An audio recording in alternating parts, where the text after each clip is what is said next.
கர்த்தருக்குள் பிரியமானவர்களே, கர்த்தருக்கு ஸ்தோத்திரம். இந்நாளில் கூட தேவனுடைய வார்த்தை 2 கொரிந்தியர் நிருபம் 4ஆம் அதிகாரம் 13ஆம் வசனத்தை வாசிக்கிறேன். விசுவாசித்தேன் ஆகையால் பேசினேன் என்று எழுதியிருக்கிறபடி நாங்களும் அந்த விசுவாசத்தின் ஆவியை உடையவர்களாய் இருந்து விசுவாசிக்கிறபடியால் பேசுகிறோம். இன்றைக்கு நான் விசுவாசித்தேன் ஆகையால் பேசுகிறேன் என்று கொரிந்திய பட்டணத்துக்கு பவுலடியார் எழுதுகிறார். நாங்கள் விசுவாசிக்கிறோம், ஆகையால் நாங்கள் பேசுகிறோம். நாங்கள் விசுவாசத்தின் ஆவியுடையவர்களா இருக்கிறோம். ஆவியானவருடைய பிள்ளைகளா இருக்கிறன்னா முதலாவது விசுவாசம் என்கிற அந்த பரிசுத்த வல்லமையை நாம் பெற்றுக்கொள்ளணும். எப்பொழுதுமே விசுவாசிக்கணும்.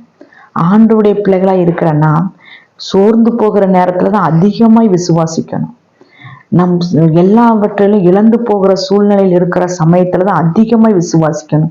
நான் பெற்றுக்கொள்வேன், எனக்கு கிடைக்க ஆண்டவரே, என் தேவன் எனக்கு எல்லாவற்றையும் செய்வீர் என்று நாம் விசுவாசித்து சொல்லும் பொழுது கர்த்தருடைய உதவி பரலோகத்திலிருந்து நம்மை நோக்கி வருங்களாம்.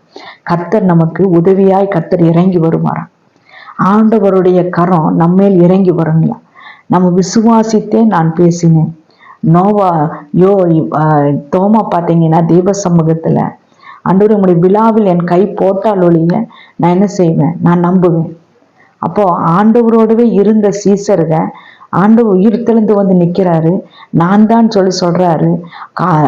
சாத்தனை பூட்டின கதவை பூட்டி இருக்கிறாங்க, சீசர்கள்லாம் உட்கார்ந்துருக்காங்க. பூட்டின கதவுல உள்ள வந்து நிக்கிறாரு, உங்களுக்கு சமாதானம் என்று. ஆனாலும் அவங்க சொல்றாங்க, நான் உங்களை விழாவில் போடணும்.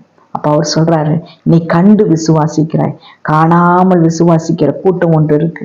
இன்றைக்கு நம்ம காணாமல் இயேசு இப்படிப்பட்டவர், நம்மளை உதவி செய்வார், நமக்கு பலன் கொடுப்பார், ஆசீர்வதிப்பார், இக்கட்டு நேரங்கள் எல்லாம் நமக்கு தேவன் கடந்து வருவார், உதவி செய்வார் என்று நாம் விசுவாசித்து ஒவ்வொரு பிள்ளைகளும் சொல்லும் போது கர்த்தர் மெய்யாகவே பரலோகத்திலிருந்து தேவனுடைய உதவி நமக்கு இறங்கி வரங்களாம்.